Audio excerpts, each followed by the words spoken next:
बिस्मिल्लाहिर्रहमानिर्रहीम अस्सलाम वालेकुम। आप सब जानते हैं कि श्रीलंका के हालात जो हैं, ये मनाजिर आपकी स्क्रीन पर चल रहे हैं। किस तरह वहाँ पर प्रेसिडेंशियल हाउस में घुसे लोग, वहाँ पर प्राइम मिनिस्टर हाउस में घुसे और वहाँ पर घुसकर उन्होंने क्या काम किया।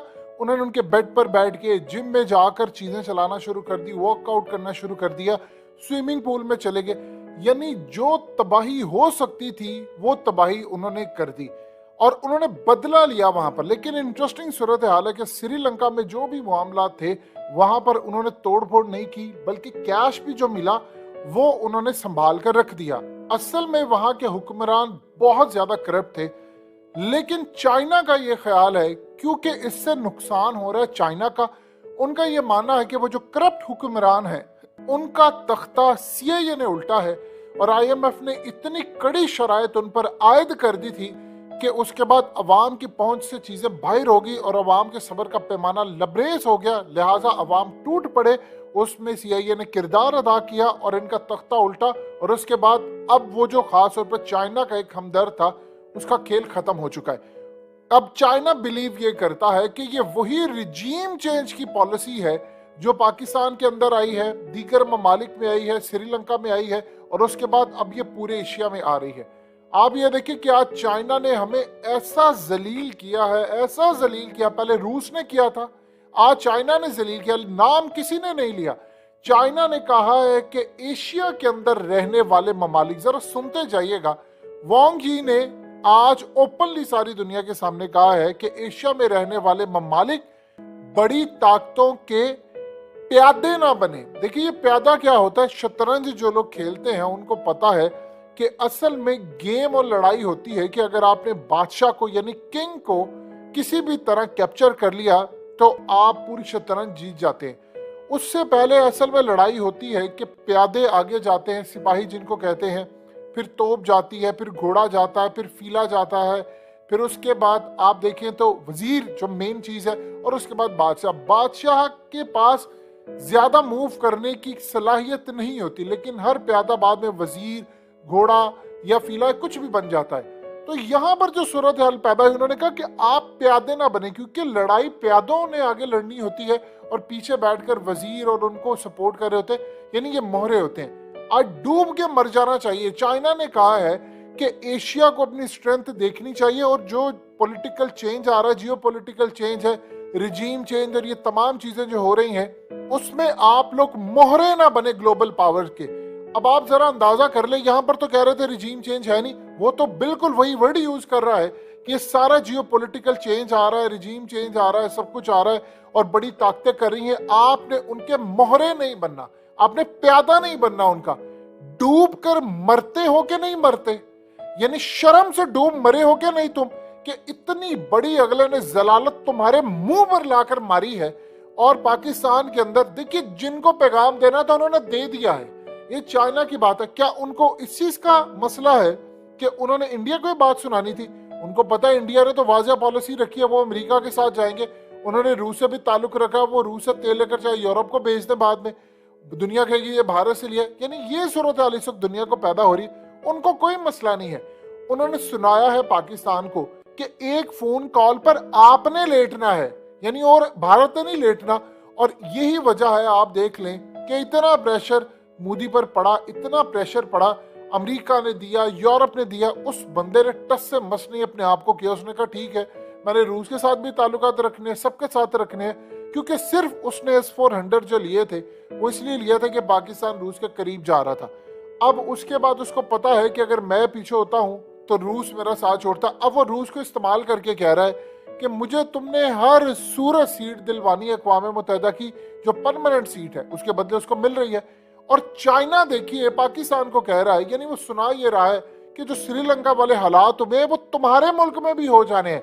आईएमएफ देखिए, अब आप सोचिए राना सनाउल्लाह ने क्या बात की। उसने कहा कि होश के नाखुन ले आईएमएफ, यानी हमसे वो शराइत मनवा रहा है कि जो हम तसव्वुर भी नहीं कर सकते, हम एटमी मुल्क है। यही बात जब इमरान खान ने कही थी तो इमरान खान के खिलाफ कितने लोग खड़े हो गए थे। उसने कहा था ये आपकी फौज को तबाह करेंगे, आपके मुल्क को 3 टुकड़ों में तकसीम करेंगे, फिर आपके एटमी एहसासों की तरफ आएंगे।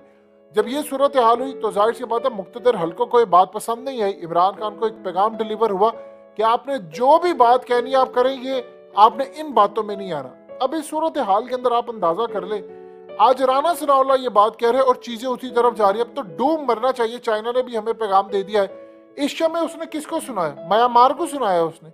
म्यांमार के अंदर तो अमेरिका कहता है कि वो जो तख्ता उलटने वाले हैं वो तो चाइना के दोस्त हैं। श्रीलंका में जिसका तख्ता उल्टा है, चाइनीज समझते हैं कि वो सीआईए ने उल्टाया। अब असल में तो एक मुल्क रह गया है पीछे। उनको पता है ईरान ने तो आगे लेटना नहीं है, अफगानिस्तान ने नहीं लेटना है, सेंट्रल एशियन कंट्रीज नहीं लेटेंगी क्योंकि वो रूस के साथ है। किसको वो सुना रहे हैं? बांग्लादेश को सुना रहे हैं। बांग्लादेश तो वैसे भी नहीं है, उनको तो कोई इतनी ज्यादा बड़ी अहमियत नहीं है। असल में तो वो पाकिस्तान को सुना रहे हैं। आप ये देखिए कि चाइना ने कितनी दफा ये बात कही। हमने यहाँ पर फैसला किया था कि हमने अड्डे नहीं देने। उसके बाद ठीक है, वो मुशर्रफ ने अपनी एक पॉलिसी रखी और उस बंदे ने जो काम किया वो बड़ा जबरदस्त काम था।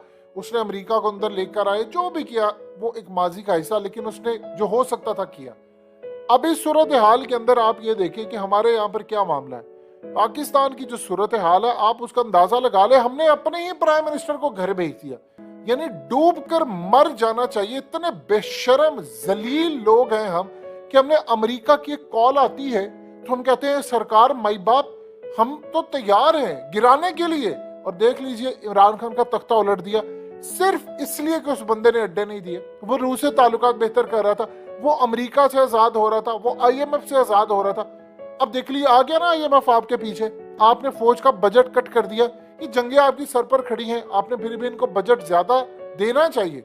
और उसके बाद सूरत हाल ये पैदा हुई कि आईएमएफ पे कहने पर आपने कट कर दिया बजट। बताएं उसके बाद क्या सूरत हाल है। शर्म से हमें असल में डूब मरना चाहिए था कि हमने ये काम नहीं किया। और हमने अपने प्राइम मिनिस्टर को, यानी इमरान खान ये पूछते, चाइना को ये बातें पता है, इमरान खान से ज्यादा पता है। इमरान खान जो कह रहे हैं साइफर आता है और उस साइफर में जो कुछ लिखा होता है उसमें मुखातिब किया जा रहा है कि करारदादारी आपने सपोर्ट करना है और इमरान का तख्ता उलटने वाला है। अगर इमरान चला जाएगा तो हम आपको माफ कर देंगे।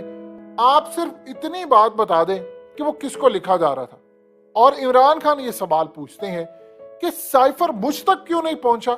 मैं वजीर आजम था, वजारत खारजा मेरे अंडर थी, तो पहुंचा क्यों नहीं? इसीलिए आज इमरान खान बार बार कह रहे हैं, लोधड़ा के अंदर उन्होंने बात की। उन्होंने कहा कि आसिफ जरदारी और नवाज शरीफ इन डाकुओं को कौन सी ताकत इनका एहतसाब नहीं होने देना चाहती थी।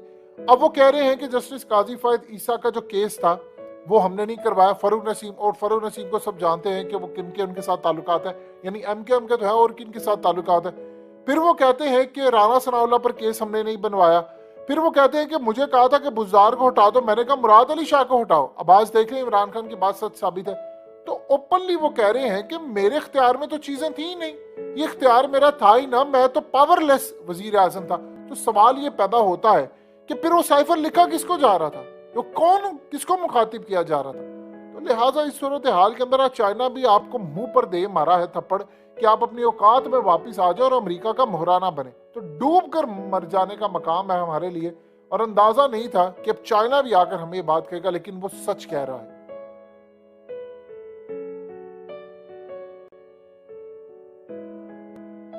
हकीकत टीवी को सब्सक्राइब करना मत भूलें, वीडियो को लाइक करें, शेयर करें और कमेंट सेक्शन में अपनी राय का इजहार जरूर करें।